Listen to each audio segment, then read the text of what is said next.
মন কেমনের বৃষ্টি। লেখনীতে পুষ্পিতা প্রেমা। পর্ব সংখ্যা 11। রিক আসলো, বৃষ্টির ঝাপটায় সেও ভিজে গেল। রিপকে এভাবে বসে থাকতে দেখে চমকালো। রিপের কাছাকাছি গিয়ে জানতে চাইলো, এই ঝড় বৃষ্টির মাঝে তুই এখানে বসে আছিস কেন? বিদ্যুৎ চমকাচ্ছে, দেখতে পাচ্ছিস না? রিককে দেখার সাথে সাথে দাঁড়িয়ে পড়ল। বলল, ইস্যুকে পেলাম না আমি। রিক ছাতা বন্ধ করে দাঁড়ালো। বলল, তুই বাসায় চলে যা, আমি দেখছি। রিক খানিকটা উঁচু গলায় বলল, বাসায় গিয়ে কি করব? ইস্যু কোথায় সেটাই তো জানতে পারলাম না এখনো। রিকের চোখ চোখ পড়তে কণ্ঠ নরম হয়ে এলো রিপের। বলল, পাচ্ছি না তাই বলেছি, ফোনটাও বন্ধ। রিক বুঝলো রিপের অবস্থাটা। বলল, ডক্টর আদি ফোন করে জানিয়েছেন ঈশা হসপিটালে অ্যাডমিট। রিপ চমকালো, নিজের ফোনটা হাতড়ে নিয়ে বলল, ও মাই গড, আদি ফোন দিচ্ছিল আমাকে? রিক জবাব দিল না। রিপ বলল, কি হয়েছে ইস্যুর? কিভাবে কি হয়েছে? মেয়েটা জ্বালিয়ে মারবে আমায়। রিক বলল, তুই বাসায় চলে যা, ভেজা গায়ে আর কতক্ষণ থাকবি? জ্বর বাঁধিয়ে বুঝবি তো। রিপ না করে উঠল। বলল, জ্বর হোক, ইস্যুকে জ্বালাবো, শান্তি দেব না। আমাকে একটু শান্তি দেয় না। রিক নিঃশব্দে হাসলো। বলল, তাহলে চল। ঈশার হাতে সেলাইন, কপালে, ঠোঁটের পাশে, চোখের পাশে, গলায় পাশে ছোট ছোট ব্যান্ডেজ। নিস্তেজ হয়ে পড়ে রয়েছে, মুখে ক্লান্তির ছাপ, অসুস্থতার ছাপ। অল্প সময়ে চোখের নিচে দাগও পড়েছে। ভ্রুকুঞ্চন করে তার মেডিকেল রিপোর্ট দেখছে আদি। একজন নার্স তার পেছনে দাঁড়িয়ে বলল, স্যার, পেশেন্টের রিলেটিভস এসেছে, পারমিশন দেব? আদি মাথা নাড়ল। রিপ ঢুকে পড়ে। আদি ঘাড় ফিরিয়ে রিপকে দেখল, হেসে বলল, ফোন কোথায় ছিল? কতবার কল দিলাম, ভেজা শার্ট পরে বসে আছিস কেন? রিপ উত্তর দেয় না। নিস্তেজ হয়ে পড়ে থাকা মেয়েটির দিকে তাকিয়ে থাকে। ধীর পায়ে হেঁটে সে এগিয়ে যায়। ঈশার গায়ে ধাক্কা দিয়ে বলে, এই ইস্যু, কি হয়েছে তোর? আমি তো তোকে সুস্থ দেখে গেছি, তুই আমাকে না বলে বাইরে বেরিয়েছিলি কেন? এই চোট। আদি হাতে থাকা রিপোর্ট থেকে চোখ তুলে তাকায় রিপের দিকে। বলে, এখন ডাকিস না রিপ, ঘুমের ইঞ্জেকশন দেওয়া হয়েছে। রিপ আদির দিকে তাকিয়ে বলে, ওকে তুই কোথায় পেলি? হপ করে ও এভাবে আঘাত পেল কিভাবে? কে আঘাত করেছে? আদি ভেবাচাকা খেয়ে গেল। কি বলবে রিপকে? রিপের জোড়াজুড়িতে আদি মুখ খুলল। বলল, উনি মাথা ঘুরে পড়ে গিয়েছেন, পড়ে যাওয়ায় আঘাত পেয়েছে। বাকিটা উনি চোখ খুলে জিজ্ঞেস করে নিস। এখন গিয়ে ফ্রেশ হয়ে নে, ড্রেসটা চেঞ্জ কর। রিপ সন্দিগ্ধ চোখে তাকায়, বলে, ও আগে উঠুক, তারপরে যাব। আদি বিরক্ত হলো, এত তরদ কিসের? কিন্তু মুখ ফুটে বলতে পারল না। রিপ বলল, ওকে আজ বাসায় নিয়ে যেতে পারবো না? আদি অবাক হয়ে বলল, তুই কি পাগল রিপ? ওনাকে এখন রিলিজ দেওয়া যাবে না, মিনিমাম 2 দিন তো লাগবে। রিপ না করে উঠল।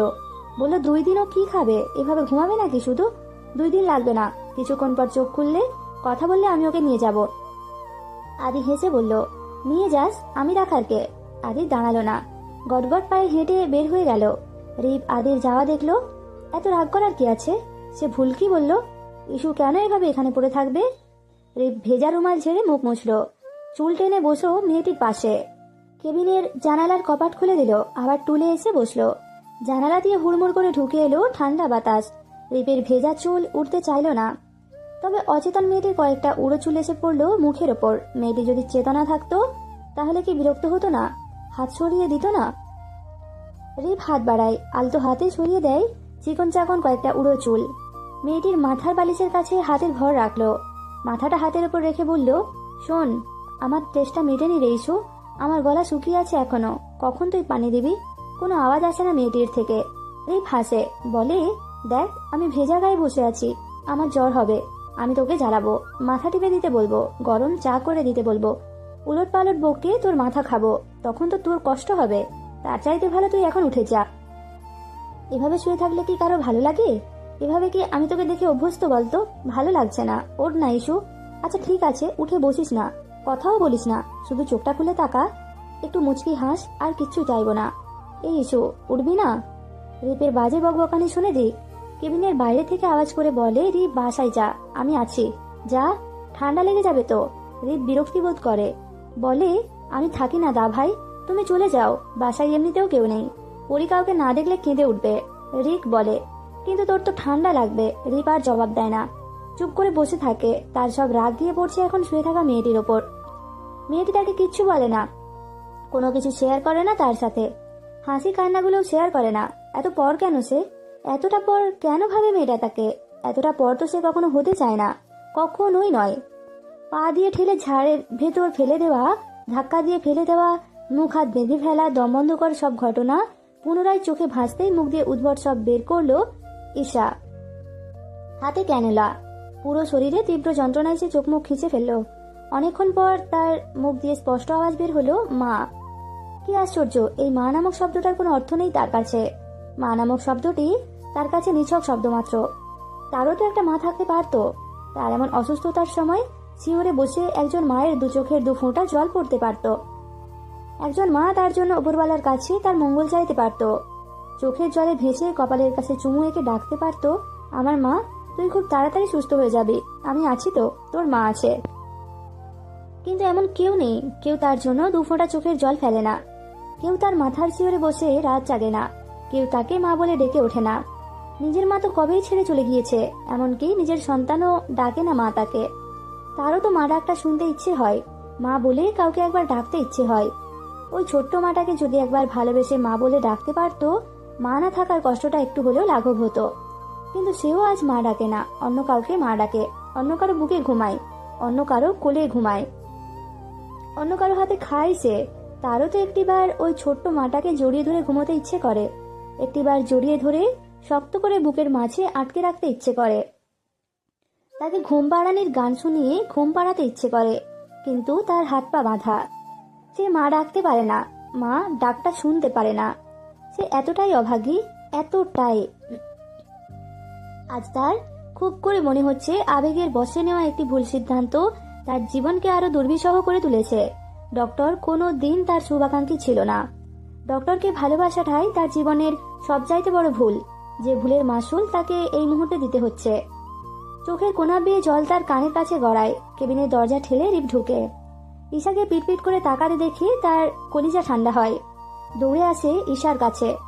ঈশা তখন মৃদমন্দ হাসছে, চোখের পানি মুছে নিতে বিলম্ব হওয়ায় তা দেখে ফেলে রিপ। রিপের মেজাজ খারাপ হলো। বলল, আমার কথা না শুনলে, আমার কথার বিপরীতে কোনো কাজ করলে তুই কষ্ট পাবি, তাই কোনো সিদ্ধান্ত নেওয়ার আগে আমার কথা ভাববি, না হলে খুব খুব কষ্ট পাবি। ঈশা হাসে, বলে, এখন কয়টা বাজে? রিপ ঘড়ি দেখে বলে, ভোর 5টা। ঈশা আবারও হাসে, বলে, এই জন্যই বলছি তোমার চেহারার এই হাল কেন, ঘুমাওনি সারা রাত তাই না? রিপ ধমক দিল, নিজের চিন্তা কর, আমাকে নিয়ে চিন্তা করার মানুষ আছে। ঈশা উঠে বসতে পারে না। রিপ বিরক্ত হয়ে বলে, তুই উঠিস না, এত বাড়াবাড়ি করতে যাস না। ঈশা ক্লান্ত ভঙ্গিতে বলে, তুমি আমাকে এই অবস্থায় বকছো, কোথায় একটু মিষ্টি মিষ্টি কথা বলবে তা না। রিপ হাসলো, হাতের প্যাকেট থেকে খাবার বের করলো, বলল, বর্দা এনেছে বাসা থেকে, খাবি এখন? ঈশা নানা করে বলল, পরি কি করছে? রিপ প্যাকেট খুলতে খুলতে বলল, রি আর ফিপ্পিকে খুঁজছে পুরো বাড়ি, আর বর্দার সাথে চলে আসতে চাইছে। রাত হয়ে গেছে তাই আনেনি, দিনের বেলা আনবে, তোকে দেখে যাবে না হয়। ঈশা এবার সর্বাত্মক চেষ্টা দিয়ে উঠে বসার চেষ্টা করলো। না না, পরীকে এখানে আনার কোনো দরকার নেই, আমি নিজেই যাব। রিপ কপালে ভাঁজ ফেলে বলল, আদি বলে তোকে আরো একটা দিন পুরোপুরি থাকতে হবে, তোর হাতে ভীষণ আঘাত লেগেছে, শরীরও ভীষণ অসুস্থ, তুই নাকি সবসময় টেনশনে থাকিস। কিসের এত টেনশন তোর বলতো? আদি বলেছে তোকে মেন্টালি স্ট্রেস ফ্রি রাখতে। আমি বুঝি না ইস্যু তোকে, তুই কি লুকোচ্ছিস আমার থেকে, কেনই বা লুকোচ্ছিস? ঈশা নিরুত্তর তাকিয়ে থাকে রিপের দিকে। রিপ তার দুহাত নিজের দুহাতে নিয়ে বলে, আর কাউকে বিশ্বাস না কর, ভরসা না কর, যাকে রিপুদা ডেকেছিস তাকে করতে পারিস, চোখ বন্ধ করে। তোর অতটুকু বিশ্বাস ভরসাস্থল হওয়ার যোগ্যতা আমি রাখি রে ইস্যু।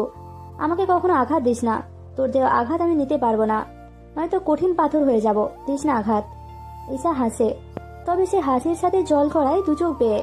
জাপটে জড়িয়ে ধরে রিপকে, বলে, তুমি আমায় অতটা ভালো না বাসলেও পারতে রিপদা, আমার কপালে অত সুখ সয় না যে, তবে তুমি কখনো আমায় দূরে ঠেলে দিও না, আমার আশ্রয় তুমি, আমার মাথার উপরে ছাদ হিসেবে ওপরওয়ালা তোমাকে পাঠিয়েছে।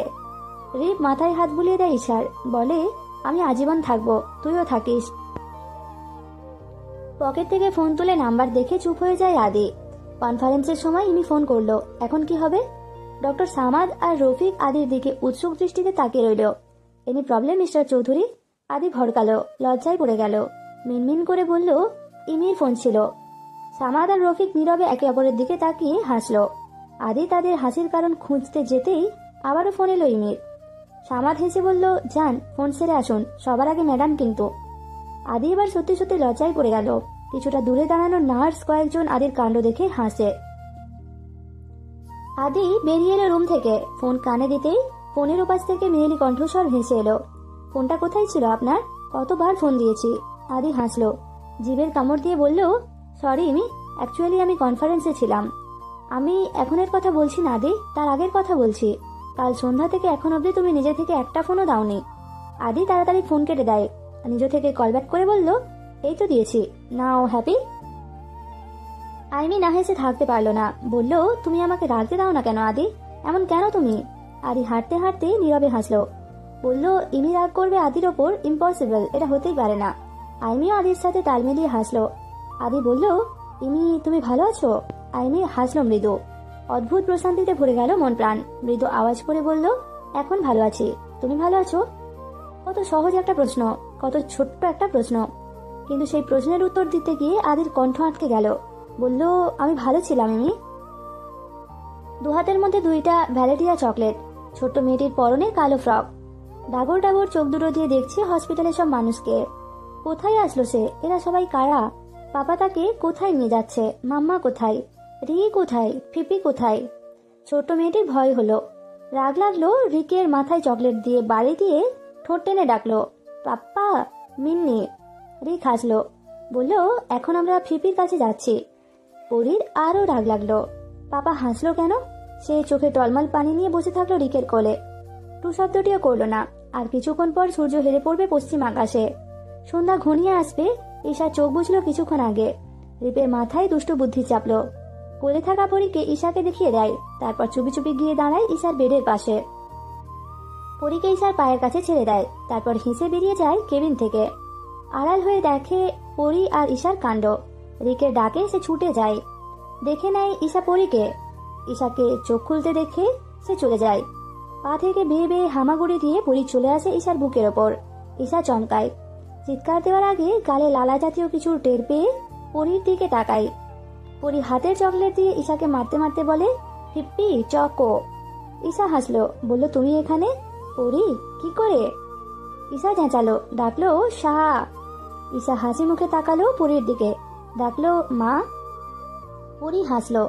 ঈশা দেখলো কালো ফ্রক গায়ে ছোট্ট ছোট্ট গোল করে কাটা চুল, গোলাপে ডাগর ডাগর চোখওয়ালা মেয়েটিকে অসম্ভব আদুরে সুন্দর লাগছে। পরী ডাকলো, আম্মা। এই ডাকটি পরী নিজের অজান্তে ডাকে, কিন্তু ঈশা নিজের মাঝে মা সত্তাকে খুঁজে পায় এই ডাকে। সে ডাকে, মা, আমার পরিমা আদিশা। পরী খিলখিল করে হাসে। ঈশার পরনে সাদা ঢিলে ঢালা কামিজটি টানতে টানতে ওঠার জন্য বলে ডাকে, আম্মা, মিন্নি। ঈশাও পরীর সাথে টেনে বলে, মিন্নি। পরী রাগ করে, ঈশার গালে কামড় বসানোর সুযোগ খোঁজে। ঈশা সুযোগ দেয় না, এদিক ওদিক নড়তে থাকে, যার কারণে পরীর আরো রাগ বাড়ে। সে দাঁতে দাঁত গর্জে আওয়াজ করে, ই। ঈশা হাসলো। পরী ঈশার গালে কামড় দেওয়ার সুযোগ খুঁজতে খুঁজতে ঈশার গালে গাল লাগিয়ে আওয়াজ করতে করতে বলল, আম্মা, আম্মা, আম্মা। মেয়ের রাগ হাসি মায়ের সুখের হাসিতে ক্রমাগত মুখরিত হয় পুরো কেবিনটা, যা কেবিনের বাইরে গিয়েও আঘাত হানে কারো কানে। কেবিনের পর্দা সরাই আদি, গলা উঁচিয়ে দেখতেই চোখে পড়ে আবারও সেই সুন্দর দৃশ্য। ছোট মেয়েটি যেন প্রতিযোগিতায় নেমেছে মায়ের মুখে কামড় বসানোর জন্য, কিন্তু পারছে না। ঈশা খিলখিল করে হেসে ওঠে, বলে, পরী লুজার। পরী কিছুক্ষণ তাকিয়ে থাকে ঈশার দিকে। ঈশা তাকে পেটে সুড়সুড়ি দেয়, বলে, হাসো হাসো। পরী কাতুকুতু সহ্য করতে না পেরে রাগ দেখাতে দেখাতে হাসে। ঈশা যখন চরম মাত্রায় কাতুকুতু দিচ্ছে, তখন পরী পুরো কেবিন রুম ফাটিয়ে হাসলো। ঈশাও হাসলো। দুজনের হাসি মুগ্ধ নয়নে অপলক তাকিয়ে দেখতে লাগলো ডক্টর আদি চৌধুরী। দুই পা এগিয়ে কেবিনে ঢুকে পড়ে, তখনও হেসে চলেছে মা মেয়ে। ঈশার দু চোখ বন্ধ, হাসলেই তার দু চোখ বন্ধ হয়ে যায়। আদি আর এগোলো না, দরজার কাছাকাছি দেয়ালে হেলান দিয়ে দাঁড়ালো। এই অপূর্ব দৃশ্যটি যদি ক্যামেরাবন্দি করা যেত কেমন হতো? বেশ খানিকক্ষণ সময় পার হয়ে যেতেই নীরব প্রাণীটির দিকে চোখ গেল ঈশার।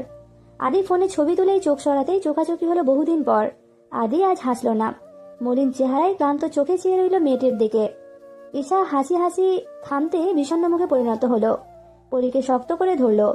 পরী ফিরে তাকায় আদির দিকে। আদিকে আঙুল দেখিয়ে ঈশাকে বলে, আম্মা, ওত্তো। ঈশা হাতে ব্যথা অনুভব করে, তারপরও পরীকে তার পাশে শুইয়ে দিয়ে জড়িয়ে ধরে সে উল্টো দিকে মুখ করে শোয়। আদি হতভম্ব ঈশার এমন কাজে। পরী ঈশার বুকে মুখ গুঁজে আবার মুখ তুলে তাকায় আদির দিকে। হাতের চকলেটগুলো আদিকে দেখিয়ে বলে, এত্তো। পরীর চকলেট দেখে আদি অনেকক্ষণ পর হাসলো, এগিয়ে গেল নিঃশব্দে। ঈশার উপর দিয়ে হাত বাড়িয়ে পরীর হাত থেকে চকলেট নিতেই পরী চকলেট শক্ত করে ধরে রেখে বলল, না না না। আদি হেসে দিল, বলল, এখন তো দিয়ে দিচ্ছিলে, দাও দাও। পরী মাথা নাড়লো, ঠোঁট টেনে ডাকলো, আম্মা। পরীকে ঈশা শুইয়ে দিল, ফিসফিস করে বলল, চুপচাপ শুয়ে থাকো, পিপি খুব মারবো। পরী চট করে উঠে দাঁড়ালো, ঈশার মুখে ঠাস ঠাস করে হাতের মুঠি দিয়ে মারলো, হাতের মুঠি দিয়ে কপালে চুল সরালো। আদির দিকে হাত বাড়িয়ে চকলেট দেখিয়ে বলল, তো। আদি এবার চকলেট নিল না। পরীর তাতে রাগও হলো।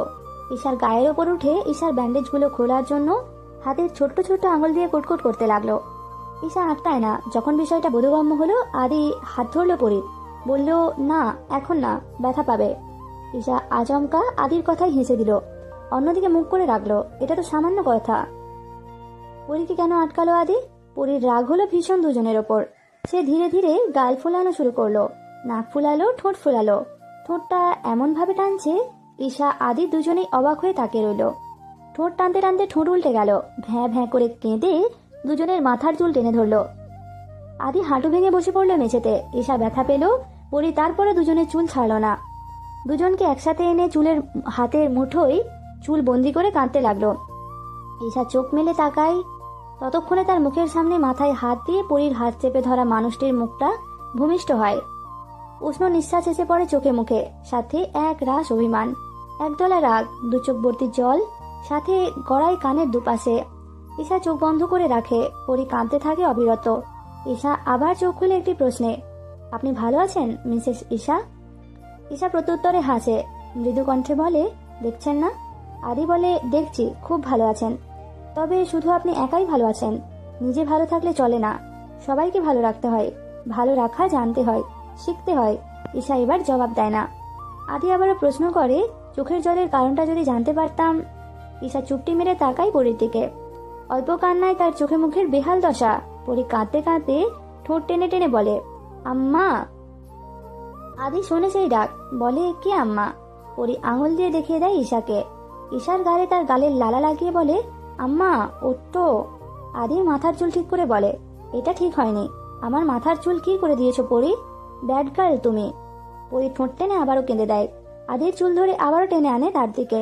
গালে কামড় দেওয়ার সুযোগ খুঁজতে খুঁজতে উচ্চারণ করে, আম্মা। ঈশা টেনে আনে পরীকে তার দিকে, বলে, শান্ত হও মা, তোমার পাপা কোথায়? আদি ছটপট করে তার পকেটে থাকা চিরকুটটি বের করে তাড়াতাড়ি। তাতে লেখা, মিনি রাগ উঠলে তাকে ধরে রাখবেন না ডক্টর, সে ঠোকরাতে ঠোকরাতে রক্ত এনে ফেলবে, তাই সাবধানে থাকবেন, মিষ্টি। ঈশা আদির হাতে থাকা চিরকুটটির দিকে তাকায়, বুক ধরফর করে ওঠে তার, হৃদস্পন্দন যেন থেমে গেল। কি করে চিরকুট ডক্টরের হাতে? আদি চিরকুট থেকে চোখ তুলে তাকালো ঈশার চোখের দিকে। স্বাভাবিক চোখজোড়া দেখে তার বুকে অসহ্য যন্ত্রণা হলো। চোখ দুটোতে যদি বিস্ময় ছড়ানো থাকতো, এই বৃষ্টি যদি তার মিষ্টি হতো, তাহলে কতই না ভালো হতো। কে সত্যি তার জীবনে? তার খুব করে মনে হয় এই মেয়েটিই সত্যি। যখন চিরকুট পড়ে তখন সে মনে হয় মিষ্টিই সত্যি। যখন ইমির চোখে চোখ রাখে তখন মনে হয় ইমি সত্যি। আসলে সত্যিটা কে? এই হৃদয় সিন্ধু কার? কে থাকে সেথায়? কে বলবে তাকে? পরী আদিকে কামড় দিতে না পেরে ঈশার দিকে এগিয়ে যায়। ঈশার গলায় ব্যান্ডেজের পাশে দাঁত বসিয়ে দেয়, চোখের পানি লেপটে দেয়। ঈশা ঠোঁট কামড়ে সহ্য করে নেয় সবটা। আদি পরীকে সরিয়ে নেয়, বলে, কি করেছো এটা? পরী আদির কথা শোনে না, হাত ছোড়াছুড়ি করে মারে আদিকে। সুযোগ পেয়ে আদির গলার পাশে কামড় বসিয়ে দেয়। আদির সহ্য হয় না, তারপরেও সহ্য করে নিতে হয়, সব সহ্য করে নিতে হয়। সহ্য করে নেওয়াটাই এখন একমাত্র উপায়। ঈশা তাকায় না আদির দিকে, পাশ ফিরে শোয়। আদি তাকিয়ে থাকে, কোলে তার পরী। আদি ডাকে, মিসেস ঈশা। ঈশা ফিরে না। আদি তারপরও আবারও বলে, আপনার বিয়ে কবে হয়েছে? ঈশা চুপ করে শুয়ে থাকে। আদি আবারও বলে, কার সাথে হয়েছে? ঈশা না ফিরেই জবাব দেয়, অয়েল ইউর ওন মেশিন। আদি চোয়াল শক্ত করে তাকায় ঈশার দিকে। কোলে থাকা পরী আদির গলা ধরে চুপটি মেরে থাকে, শুধু থেকে থেকে কেঁদে ওঠে। ঈশা ফিরে তাকায় না কারোর দিকে। আদি তাকায় ঈশার হাতটার দিকে, যে হাতটার উপর সে দাঁড়িয়েছিল। ঈশা হাতটা তুলে চোখ মুছে নেয়, মাথায় দিয়ে রাখে। আদি চেয়ে থাকে হাতটার দিকে, সেই হাতে লেগে থাকা পানির দিকে। পরীকে রেখে গড়গড় করে বেরিয়ে আসে আদি, দাঁড়ায় না আর, পিছুও ফেরে না। রাত 10টা। ড্রয়িং রুমে খোলাখুলি মদের বোতল হাতে আফি। রায়না রিহানকে ঘরে পড়াচ্ছে। আফি একের পর এক মদের বোতল শেষ করছে। বাসায় আজ আজিজ চৌধুরী এবং আলিয়া চৌধুরী নেই। ঘড়ির কাঁটা 10:30 ছুঁই ছুঁই। দরজা পেরিয়ে ড্রয়িং রুমে হাসতে হাসতে এসে পড়ে আইমি, আজিজ আর আলিয়া চৌধুরী। হাতে ব্যাগ। শপিং মল থেকে এসেছে। আইমি আফিকে দেখে বলল, আন্টি, আফি ভাইয়ার কারণে আমার এখানে আসতে ইচ্ছে করে না, আমি চলে যাব, ড্রাইভারকে বলে দিন। আজিজ চৌধুরী বলেন, আদি এখনো ফিরেনি। আফি তাদের কথা শুনে হো হো করে হেসে ওঠে। হাসতে হাসতে সোফায় গায়ে নিয়ে বসে থাকা আদিকে দেখিয়ে বলে, আদি চোখ বন্ধ করে বসে আছে। আইমি ছুটে যায় তার দিকে, বলে, আদি তুমি এখানে কি করছো? আদি খুব কষ্টে চোখ খোলে। আইমি ভরকে যায়, বলে, আদি তুমিও? কেন আদি? আলিয়া আর আজিজ চৌধুরী রেগে তাকায় আফির দিকে। আদি হেসে ওঠে। আইমির কাছ থেকে নিজেকে ছাড়িয়ে নিজের রুমের দিকে চলে যায় টলতে টলতে। আইমি তার পিছু পিছু দৌড়ে যায়। আমি দরজা বন্ধ করে দেওয়ার আগেই আইমি দরজা ঠেলে ঢুকে তার রুমে, বলে, আদি কেন তুমি ড্রিঙ্ক করেছো? তুমি বাচ্চা নাও আদি। আদি আঙুল দেখিয়ে বলে, ইমি আমার মাথা ঠিক নেই, তুমি যাও। আইমি চেঁচিয়ে ওঠে, যাবো না। তুমি আগে বলো কেন ড্রিঙ্ক করেছো, কেন করেছো তুমি? চিৎকার করে ইমি। আদি চেপে ধরে ইমির 2 বাহু, দাঁতের দাঁত ঘর্ষণ করে বলে, কিন্তু আইমি চোখে জল দেখে কিছু বলে না। বেড সাইড টেবিল থেকে লাথি দিয়ে ছুঁড়ে মারে। আইমি দৌড়ে গিয়ে আদিকে শান্ত হতে বলে, শক্ত করে জড়িয়ে ধরে, বলে, আদি তুমি কেন এমন করছো? আদি চুপ হয়ে যায়, শান্ত হয়ে যায়। ইমি মাথা তুলে দেখে আদির শান্ত চোখ। সে বলে কি হয়েছে বলো? আদি চুপ থাকে। বেশ কিছুক্ষণ পরে আচমকা জড়িয়ে ধরে ইমিকে। নিচু হয়ে ইমির কাঁধে মাথা রেখে বলে, তুমি আমার সাথে অন্যায় করেছো ইমি, আমাকে ছেড়ে অন্য কাউকে বিয়ে করে নিয়েছো। তুমি আমার বিশ্বাস ভেঙেছো। তুমি আমাকে বুঝোনি ইমি, এর শাস্তি পাবে তুমি। আমার চাইতেও বেশি কষ্ট পাবে, খুব কষ্ট পাবে। আইমি হাসলো, বলল, আমি বিয়ে করিনি তো, করব, আর সেটা তোমাকে। আজকেই তো শপিং হলো, কিন্তু তুমি গেলে না, আর এখন বলছো ইমি তুমি আমাকে ছেড়ে অন্য কাউকে বিয়ে করে নিয়েছো। স্টুপিড একটা। তার পরের দিনই হসপিটাল থেকে ঈশাকে রিলিজ দেওয়া হলো। খানিকটা সুস্থ হলেও হাত নড়াচড়া করতে তার বেগ পেতে হয়। তার অসুস্থতার কথা শুনে নীরা আর অর্পি দেখতে এলো তাকে, যদিও নীরা বড্ড লাজুক। সে রিপের সামনে পড়তেই চায় না, তারপরেও রিপের সামনে কয়েকবার পড়তে হলো। লজ্জা আড়ষ্টতা তাকে ঘিরে ধরলো। রিপকে দেখে মনে হচ্ছে না সে তাদেরকে পাত্তাও দিচ্ছে। দিন শেষে রাত এলো। ঈশা একা রুমে বসে বসে যখন মিনুমাকে ফোন দিতে যাবে, প্লেট হাতে ঢুকে পড়লো রিপ তার সামনে। গ্লাসে পানি ঢালতে ঢালতে বলল, খেয়ে নে। ঈশা নাক মুখ কুঁচকে বলল, পরীর সাথে খেয়েছি, ভাবি দুজনকে একসাথে খাইয়ে দিয়েছে, আর খাবো না, খিদে নেই। কিন্তু কে শোনে কার কথা? রিপ কথা বাড়ালো না, ছোট ছোট করে ভাত মেখে ঈশার দিকে বাড়িয়ে দিল। বলল, হাঁ কর তো, ন্যাকামি ভালো লাগে না। ঈশা মাথা নিচু করে চুপচাপ খেতে লাগলো, চোখে পানি টলমল। রিপ তার ছলছলে চোখ দেখে নিঃশব্দে হাসলো, বলল, সবগুলো খাবি চুপচাপ। ঈশা ফুঁপিয়ে উঠল, কিন্তু রিপ বুঝে ওঠার সাথে সাথে আবারও চুপ হয়ে গেল। রিপ খাইয়ে দেয়, ঈশার তেষ্টা পেলেও পানি খেলো না। ঝাল লাগায় দাঁতে দাঁত চেপে রাখলো, তারপরেও পানি খেলো না। রিপ ধমক দিয়ে বলল, পানি খাচ্ছিস না কেন? ঈশা এবার নীরবে কাঁদলো না, হু হু করে কেঁদে দিল। হিচকি তুলে কাঁদলো, কিন্তু কিছু বলল না। রিপ এমন কাণ্ড কারখানায় ভ্যাবাচাকা খেয়ে গেল, বলল, আমি এভাবে কাঁদার মতো কি বলেছি? চুপ কর। ঈশা মাথা নামিয়ে আরো বেশি করে কাঁদলো। তার মধ্যেই পরি উঁকি দিল রুমে। লুকোচুরি খেলার মতো দরজার আড়ালে লুকিয়ে পড়ে ডাকলো, রি, নাই নাই। রিপ পরির কাণ্ড দেখে কিছু বলল না। কোনো আওয়াজ না পেয়ে পরি বুঝে গেল কিছু একটা হয়েছে। রিপ ঈশাকে বলল, তুই তো পরির চাইতেও ছোট বাচ্চা, আমি তো তোর ভালোর জন্যই বলেছি। তুই নিজের দিকে একবার তাকে দেখেছিস?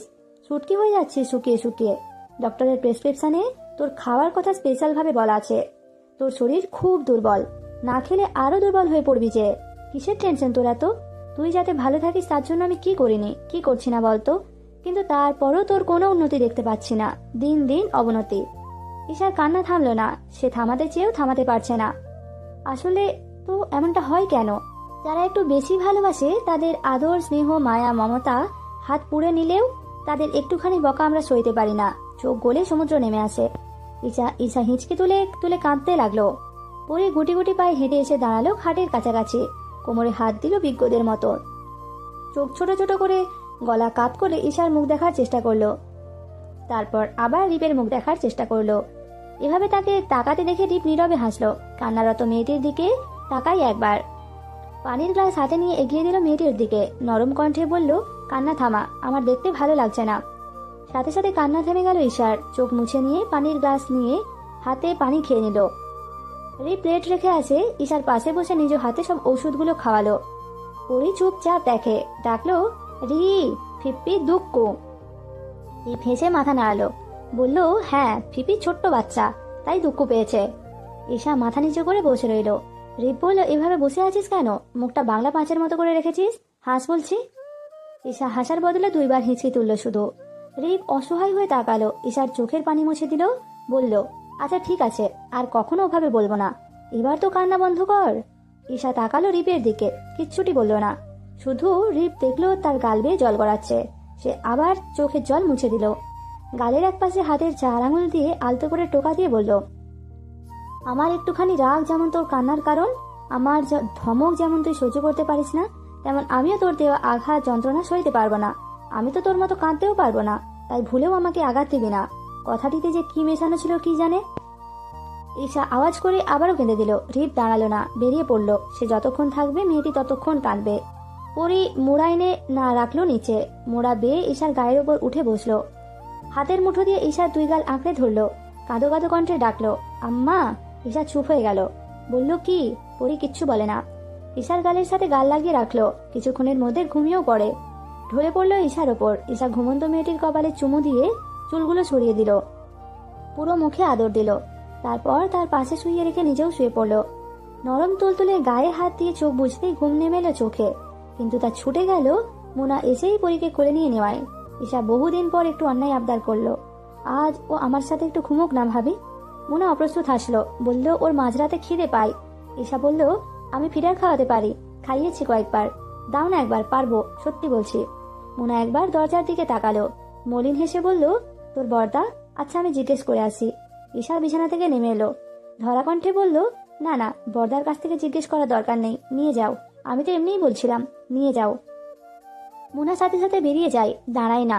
ঈশা অশ্রু সজল নয়নে হাসলো, কাঁদতে কাঁদতে হাসলো, যে কেউ দেখলে বলবে মেয়েটি নির্ঘাত পাগল হয়ে গেছে। কিন্তু এই হাসা কাঁদা একত্রে যে বেশিক্ষণ টিকলো না। তার কান্নায় ভারী হলো পুরো রুম। তবে সে কান্না আওয়াজ করে নয়, গুনগুনিয়ে। কেউ দেখলোও না, কেউ শুনলেও না। 4 দেয়ালের ভেতরেই আটকে রইল কান্নার আওয়াজ। চোখ মুখ মুছিয়ে সে বিছানার কাছে গিয়ে বসলো। বারিস্তার জায়গা থেকে সরালেই উন্মুক্ত হয় সেই সাদা পাঞ্জাবির ঘ্রাণ। অন্য দিন হলে এই পাঞ্জাবি দেখলে তার শান্তি লাগে। ডক্টর তো নেই, ডক্টরের এই পাঞ্জাবিটা তো আছে, ডক্টরের স্মৃতি হিসেবে, ডক্টরের স্পর্শ হিসেবে। কিন্তু আজ কেন জানি তার এই পাঞ্জাবিটাকেই অসহ্য লাগছে। কেটে কুটি কুটি করতে ইচ্ছে করছে। সে ঠিক সেটাই করলো। ড্রেসিং টেবিল থেকে কাঁচি নিয়ে কেটে কুচি কুচি করলো পাঞ্জাবিটাকে। নিজের এই রাগ ছেড়ে নিল পুরো পাঞ্জাবিটার ওপর। যখনই নিজের সম্বিত ফিরল, নিজের কাজে সে নিজেই অবাক হলো। পাঞ্জাবির টুকরো টুকরো অংশগুলো নিজ হাতে ছুঁয়ে সে হু হু করে কেঁদে দিল। ডুকরে উঠে আবল তাবল বকতে লাগলো। ছেঁড়া অংশগুলো হাতে নিয়ে বলল, আমার নিজের সন্তানকে আমি নিজের কাছে রাখতে পারি না ডক্টর, শুধুই আপনার জন্য।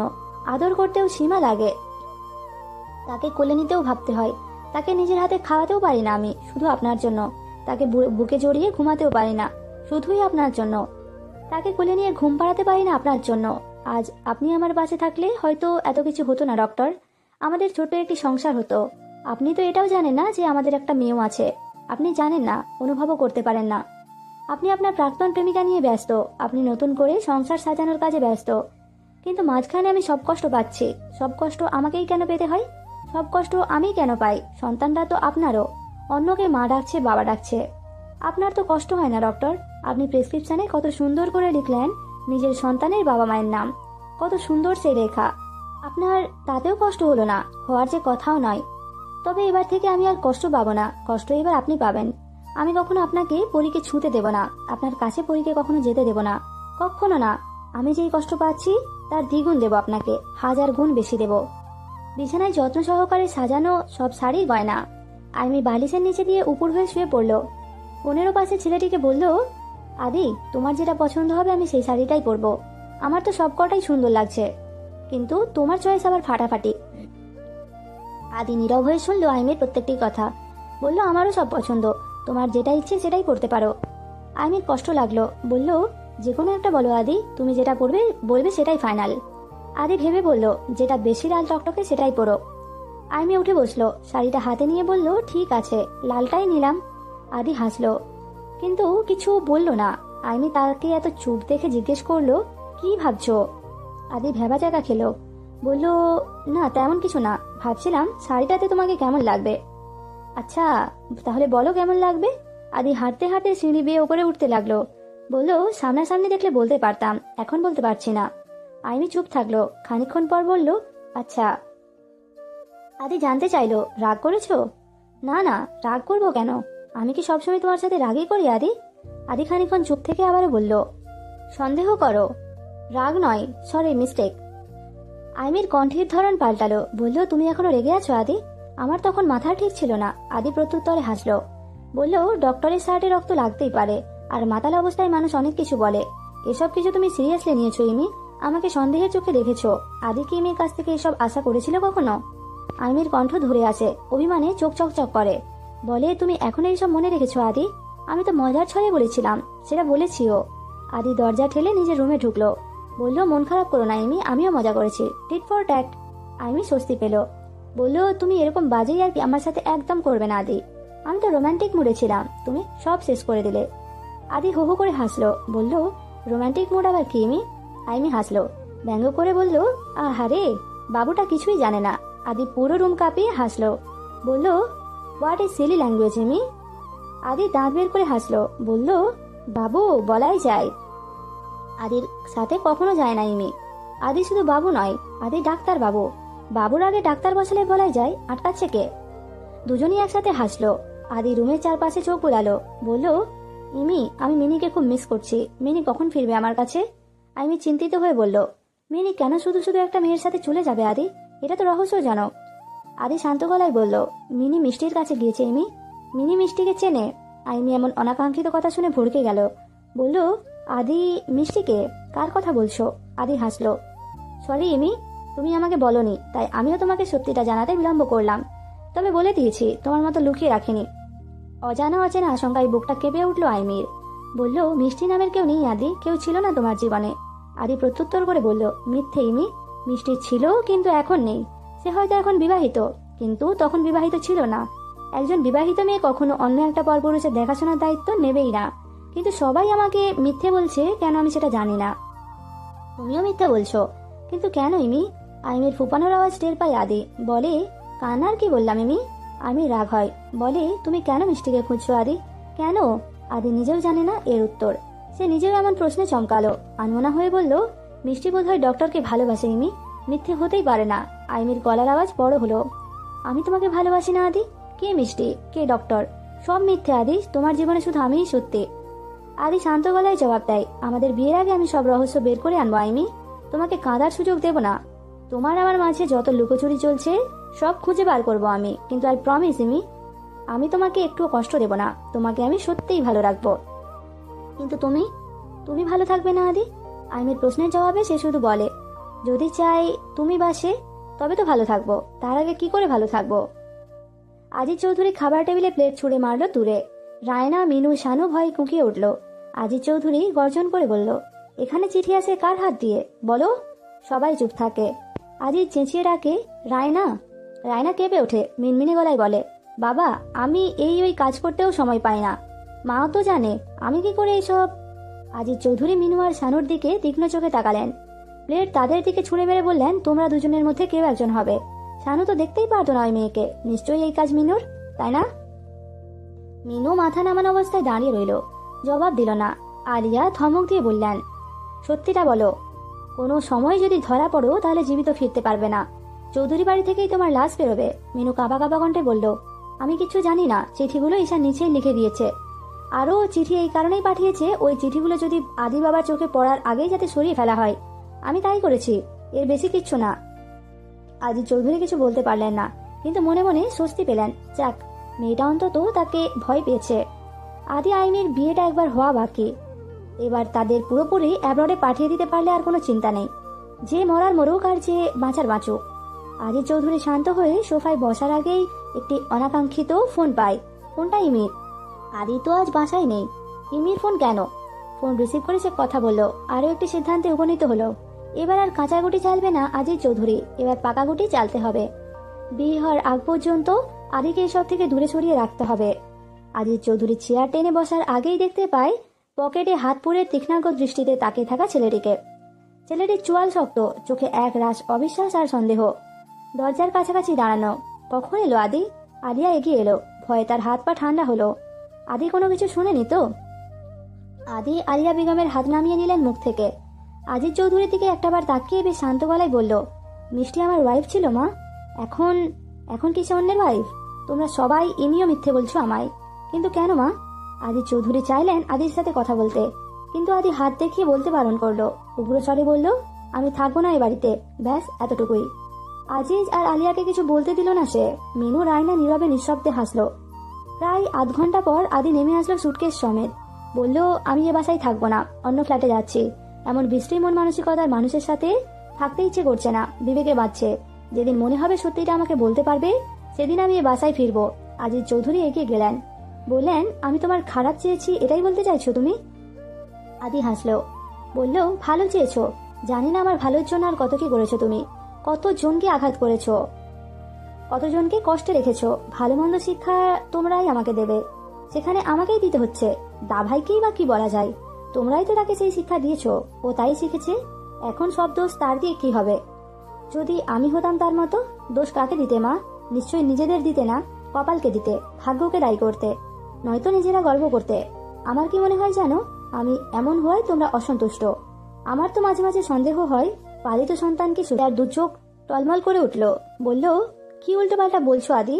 আদি এতক্ষণ চেপে রাখা রাগ দেখিয়ে গর্জে বলে, দাভাই, তোমাদের কারণেই এমন হয়েছে।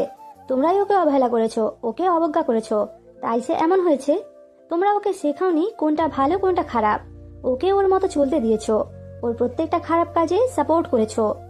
আমার মতো ওকে সারাক্ষণ পড়তে বলনি, খেলতে শেখাওনি, আমার মতো ওকে আদর যত্ন করনি।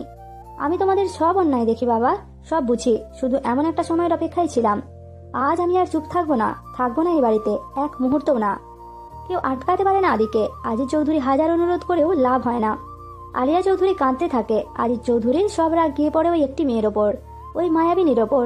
এবার শেষ থেকে ছাড়বে আজিজ চৌধুরী। বামন হয়ে চাঁদে যাওয়ার শখ একেবারে মিটিয়ে দেবে। পুরো বাড়ি মুখরিত হলো পরীর খিলখিল হাসির আওয়াজে। ঈশার দু চোখে পট্টি বাঁধা দেখে সে আবারও খিলখিল করে হাসলো। রিক আর জহির মিয়া কথা বলছে। রিপ পরীর সাথে মিলে ঈশার সাথে কানামাছি খেলছে। রিপ পরীকে বলল, মা বলো কানামাছি ভোঁ ভোঁ। পরী হাতের তালুতে তালু দিতে দিতে বলল, ভোঁ ভোঁ ফিপি ভোঁ ভোঁ। ঈশা হাসলো, বলল, আমি দেখতে পাচ্ছি না রিপদা, ওখানে পরীর পাশে তুমি। রিপ উঠে গেল। ঈশা চোখের পট্টি খুলে আরো শক্ত করে বাঁধতে গিয়ে ঈশা তার হাত ধরে ফেললো। বলল, এত শক্ত করে বেঁধো না রিপদা, ব্যথা পাই। রিপ চুপ থাকলো কিছুক্ষণ। ঈশার হাত ছেড়ে ফেলে দিয়ে বলল, এভাবে ছুবি না, ছাড়। ঈশা ভ্রুকুঞ্চন করে দাঁড়িয়ে রইল। আশ্চর্য! পরী ডাকে ফিপি ভোঁ ভোঁ। ঈশা হাসে, বলে, এখন পরীকেও দেখতে পাচ্ছি না। রিপদা, তোমাকেও দেখতে পাচ্ছি না। রিপ বিড়বিড় করে বলল, তুই আমাকে এমনিতেও দেখতে পাস না। ঈশা বলল, কিছু বললে? রিপ বলে, না বলিনি, তবে শীঘ্রই বলবো। পরী ডাক দিল, রি ভোঁ ভোঁ। রিক আর জহির মিয়া হাসলো। রিক ডাক দিল, পরিমা কি করছো? পরী গাল নাড়িয়ে হাসলো, বলল, পাপা ভোঁ ভোঁ। তারা হাসার আগেই পরী নিজেই হাসতে হাসতে মেঝেতে বসে পড়লো। তালহাকে হাত দেখিয়ে ডেকে বলল, দাদা ভোঁ ভোঁ। ঈশাও পরীর সাথে তাল মিলিয়ে হাসলো। মেঝেতে হাতের ভর দিয়ে উঠে বসলো পরী। তারপর রিপের পেছনে গিয়ে ঈশাকে ডাকলো, ফিপি ভোঁ ভোঁ। মিনি উড়ে এলো, ডাকলো, মিষ্টি ভোঁ ভোঁ। পরী মিনিকে দেখে হাসলো। হাতের তালুতে ঠোঁট লাগিয়ে মিনির দিকে ছুঁড়ে মারলো ফ্লাইং কিস। বলল, মিন্নি আম্মা। রিক হাসলো, বলল, এটা কি মা? রিপ হাসলো, বলল, দা ভাই, এটা আমি শিখিয়েছি। মিনিকে ফ্লাইং কিস পাঠাচ্ছে। পরী রিকের কাছাকাছি চলে আসলো, বলল, পাপ্পা আম্মা। ঈশা কোমরে হাত দিয়ে বলল, ঠিক আছে, আমি দাঁড়িয়ে থাকি তাহলে এইভাবে। রিপ পরীকে নিয়ে গেল, বলল, না, খেলা এখন থেকে শুরু, কানামাছি ভোঁ ভোঁ, যাকে পাবি তাকে ছোঁ। পরী হাসি থামাতে পারল না। ঈশা বহু দূরে থাকা সত্ত্বেও রিকের কোলে এসে লুকিয়ে পড়লো। তালহার পেছনে গিয়ে লুকিয়ে পড়লো, মোনার পিছনে গিয়ে লুকিয়ে পড়লো। খিলখিল হাসিতে ফেটে পড়লো। রিপ গিয়ে সোফার এক কোনায় চুপি সারে বসে রইল। ঈশা ডাকলো, পরী কোথায়? রিপ কোথায়? পরী? মোনা বলল, পরী গিয়েছে সেদিকে। রিক বলল, পরী মায়ের কাছে গিয়েছে। তালহা বলল, পরী রিপের কাছে। ঈশা চোখ খুলে ফেললো, সাথে সাথে চিৎকার করে বলল, কোথায় পরী? রিক উঠে গেল, বলল, এখন তো হাসছিল। রিপ বলল, এখনই তো আমার সামনেই ছিল। ঈশা ডাক দিল, পরী তুমি কোথায়? পরিমা।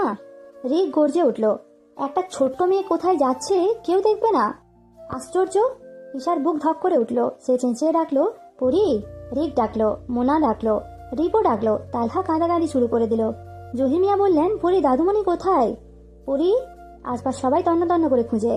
রিক দিশেহারা হয়ে পড়ে। মোনাও এগিয়ে আসে। রিক মোনার কথাই কান দিল না, হাত দিয়ে বারণ করলো কথা না বলতে। পরি পরি আওয়াজে ভরপুর হলো পরিবেশটা। ঈশা তো কেঁদেই দিল। এখন তো একজন ছাড়া কেউ দেখলো না। ইস! ঈশা কান্নামাখা কণ্ঠে ডাকলো, পরি কোথায় তুমি? পরি! সবাই পাগলের মতো খুঁজলো পরিকে, কিন্তু কেউ দেখলো না। ঈশা বাইরে বের হয়ে আসে, দেখলো গেট বন্ধ। কেঁদে কেঁদে এদিক ওদিক তাকাতেই দেখতে পেল হাতে কতগুলো চকলেট নিয়ে গুটি গুটি পায়ে এগিয়ে আসছে পরি। একবার হোঁচট খেয়ে পড়লো, আবার উঠলো, ঈশাকে চকলেট দেখিয়ে বলল, হিপি চক্কো। ঈশা দৌড়ে গেল, চকলেট কেড়ে নিয়ে চর বসালো পরির গালে। পরি পড়ে গেল, গগন বিদারী চিৎকার দিয়ে কেঁদে উঠল। ঈশা চকলেটগুলো দূরে ফেলে দিয়ে পরিকে কোলে তুলে নিল, আদর করে দিয়ে বুকের সাথে জড়িয়ে ধরলো সঙ্গে সঙ্গে। বলল, এসব তোমাকে কে দিয়েছে পরি? তুমি কেন বাসা থেকে বের হয়েছো? কেঁদো না মা। পরি কাঁদতে লাগলো। ঈশাকে হাত পা ছুঁড়ে মারলো, কামড় বসালো কাঁধে, চুল টেনে ধরলো। রিক, মুনা, রিপ সবাই ছুটে আসে। রিক দৌড়ে আসলো, পরিকে কোলে নিলে আর ছটকায়। শক্ত করে বুকের সাথে জড়িয়ে ধরে বলল, তুমি পাপাকে ছেড়ে কোথায় গিয়েছো পরি? পরি কাঁদতে কাঁদতে দেখিয়ে দেয় ঈশাকে। রিক পরিকে মুনার কাছে দিয়ে দেয়। মুনার পেছন পেছন পরিকে শান্ত করতে করতে রিপ যায়। রিপ ভয়ার্ত চোখে তাকায় ঈশার দিকে। ঈশা কাঁদে নীরবে, অসহায় হয়ে তাকায় রিকের দিকে। রিক ভয় নিয়ে বলে, ইস্যু তুই কেড়ে নিস না পরিকে, তুই তো আজীবনের জন্য দিয়ে দিয়েছিস। এই কথার নড়চড় করিস না। পরিকে ছাড়া আমি খুব নিঃস্ব, ওকে আমার কাছ থেকে কেড়ে নিস না। ঈশাকে কাঁদতে কাঁদতে জড়িয়ে ধরে রিক, বলে, দা ভাই, আমি শুধু তোমাদের ইস্যু হয়ে থাকতে চাই, আর কিছু না। আমাকে কখনো অবিশ্বাস করো না। রিক স্বস্তি পায়, ঈশার মাথায় হাত বুলিয়ে দেয়, বলে, মেরেছিস পরিকে? মেরে কি লাভ হলো? নিজেই তো ব্যথা পেলে। ঈশা মাথা তুলে তাকায় রিকের দিকে, আবদার করে বসে, একটা দিন পরিকে আমাকে দেবে, শুধু একদিনের জন্য, আর কখনো চাইবো না। রিক হাসলো, মাথায় হাত রাখলো ঈশার, বলল, আচ্ছা রাখিস তোর কাছে, কিন্তু দেখিস আমাকে আবার ফিরিয়ে দিবি। কেড়ে নিস না রে ইস্যু, একেবারে নিয়ে নিস না। ঈশা খুশি হয়ে গেল, জড়িয়ে ধরে রিককে বলল, থ্যাঙ্কস বর্দা। রাত তখন 10টা। ফোন কলের আওয়াজে আদির ঘুম ভাঙলেও আদি সেই ফোন তুলল না।